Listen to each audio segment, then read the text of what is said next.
On my way home from the night shift, I received a disturbing message from my roommate, Xuan. "Don't come home. Stay outside for a while." I frowned, a surge of anger rising in my heart, assuming he had once again violated our agreement of not bringing the opposite sex home. I decided to go home immediately to confront him. Just as I stepped into the elevator to go upstairs, my phone vibrated again. Xuan's message made my heart race. "A murderer has entered the building." The elevator stopped on the 8th floor. The doors slowly opened to a pitch-black hallway, where only the emergency exit sign emitted a faint, eerie green light. I gripped my phone and checked Xuan's message again. "Don't come home. Stay outside. Don't come back. A murderer has entered the building." I hesitated, my footsteps halting at the elevator door. I replied to Xuan, trying to clarify the situation. "What murderer? Are you serious? Are you okay? Have you called the police?" The chat interface showed that the other party was typing, but a long time passed and Xuan still did not reply. When Xuan and I shared the apartment, we agreed not to bring the opposite sex home overnight. He worked during the day, while I usually worked the night shift. Our schedules were completely staggered, and we got along harmoniously. However, I once discovered signs of a male visitor at home, which led to an argument. Therefore, when I received Xuan's message, my first thought was that he might have violated the agreement again. Facing the pitch-black hallway, I hesitated. The number 8 on the display screen to the left of the elevator looked particularly piercing. At that moment, I suddenly realized a problem. Normally, the elevator would automatically close shortly after reaching a floor, and then return to the default floor. But since I arrived at the 8th floor, the elevator door had remained wide open. A shock went through my heart. Was the elevator malfunctioning? But the operating sound and indicator lights of the elevator appeared normal. I tried several times, yet the elevator still showed no response. Then a terrifying thought surfaced in my mind. Perhaps it wasn't an elevator malfunction, but someone outside the elevator was holding down the button to prevent it from moving. Realizing this, I quickly pressed the elevator's emergency stop button. The elevator vibrated violently. I lost my balance and retreated to the inner side of the elevator, leaning against the wall. But soon, the elevator returned to silence, and the door remained open. I was extremely anxious, but did not dare to call for help loudly. If there really was a murderer outside the elevator, he might be waiting for me to step out, to attack me in a spot where the surveillance cameras couldn't see. If my cries for help attracted others, it might provoke him, causing him to rush directly into the elevator. Thinking of this, I shuddered and decided to remain silent. I quickly set an emergency text message to 110 using my phone. I believed the police would arrive soon. After breathing a slight sigh of relief, I curled up in the corner of the elevator, adopting a self-protection posture I had seen online. The night was exceptionally dark and quiet. I could only hear the sound of my own breathing. A few minutes later, my phone screen lit up. It was a new message from Xuan. Inside the elevator, my mood shifted from anger to confusion. Xuan's message made me feel uneasy. His change was too sudden. I gripped my phone and scrutinized the photo of spicy grilled fish he sent. The color of the red oil on the grilled fish was unusually vivid, sparking suspicion in my heart. "Xuan, what is going on?" I replied quickly, trying to find out the truth. Xuan's message popped up soon after. "Oh, Mahua, don't be so nervous. What I said just now was just random talk after watching a thriller movie." The unease in my heart did not diminish because of this. Instead, it grew stronger. I continued to press. "Then what's the deal with the spicy grilled fish? Didn't you say it was takeout?" Xuanchuan's reply seemed nonchalant. Yeah, I just ordered it. I didn't expect it to arrive so fast. Come back quickly. The spicy grilled fish won't taste good once it gets cold. My heart was full of doubt. The regulations of our residential complex made it hard for me to believe his words. I decided to continue questioning. Xuanxuan, are you sure it was delivered by a delivery man?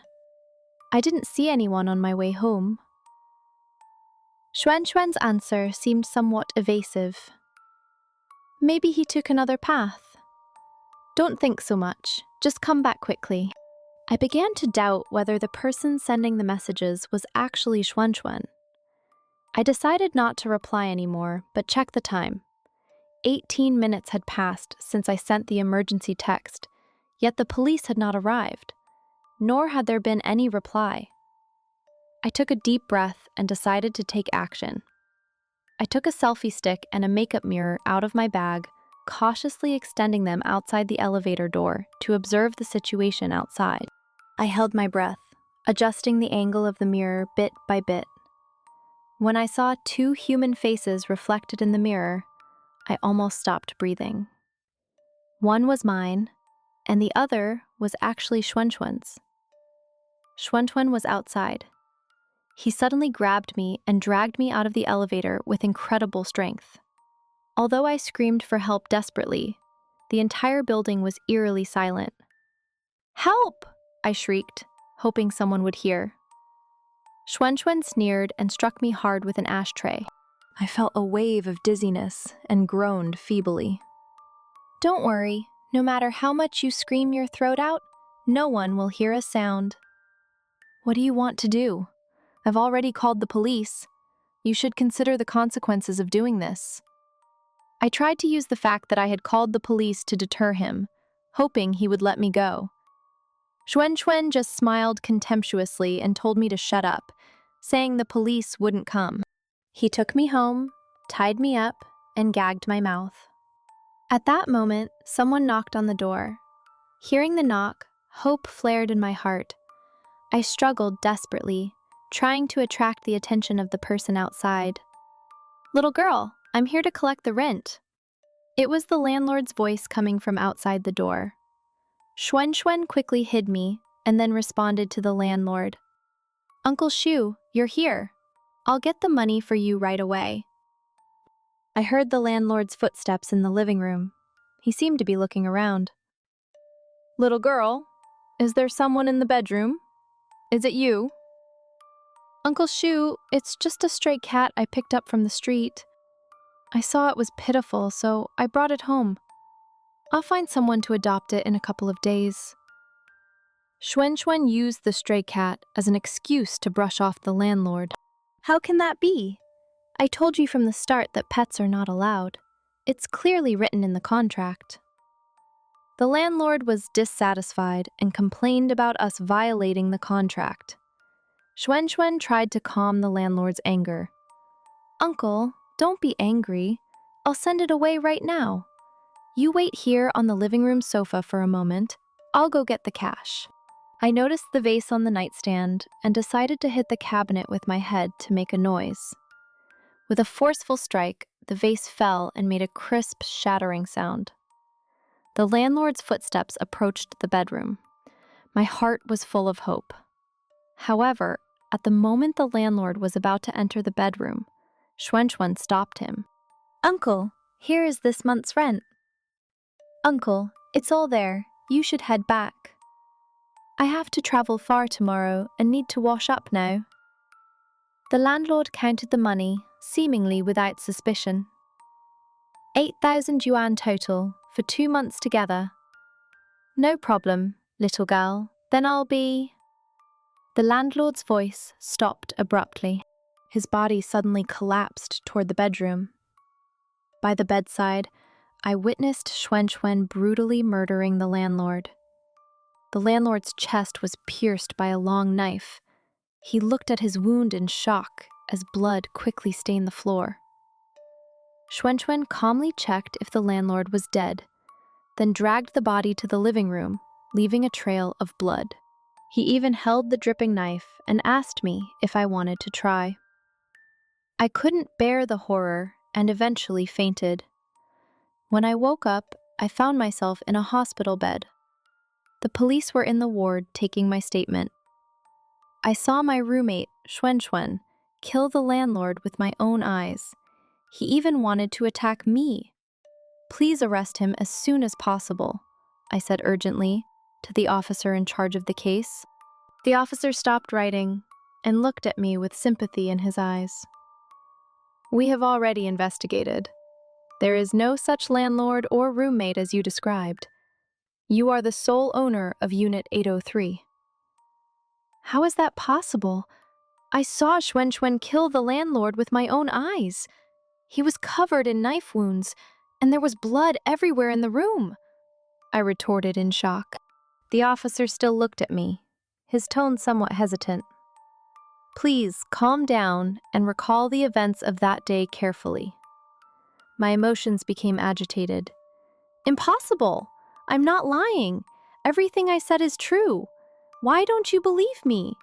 I saw Xuan kill the landlord with my own eyes. He was covered in knife wounds, and there was blood everywhere in the room. Don't shirk your responsibility. I called the police early on. If it weren't for your inaction, the landlord wouldn't have died. The officer remained silent for a moment, then pulled out a notebook and handed it to me. I'm sorry, Ms. Ma, but we did not receive any record of a police report from you. That night, we arrived at the scene after receiving a call from your neighbor. There were indeed bloodstains at the scene, but according to the analysis, all that blood belongs to you. And we did not find the so-called body you mentioned. Furthermore, based on the testimony of the neighbors, we reasonably suspect that you suffer from a mental illness. I was in disbelief. Mental illness? The officer took out a file and continued. Yes, 3 months ago, when you were taking the elevator in Mahua community, you encountered a circuit failure.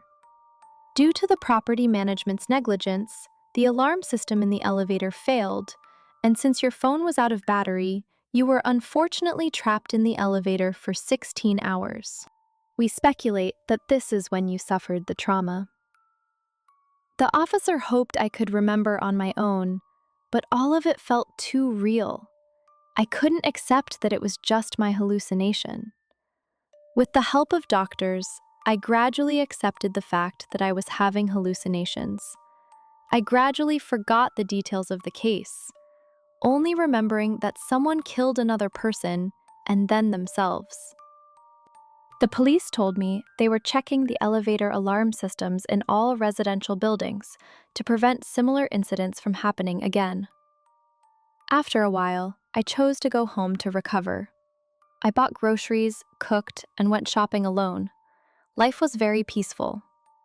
Until one day, I noticed the angle of my toothbrush had changed. I looked up into the mirror and found that I didn't seem to recognize this face. Is this really me?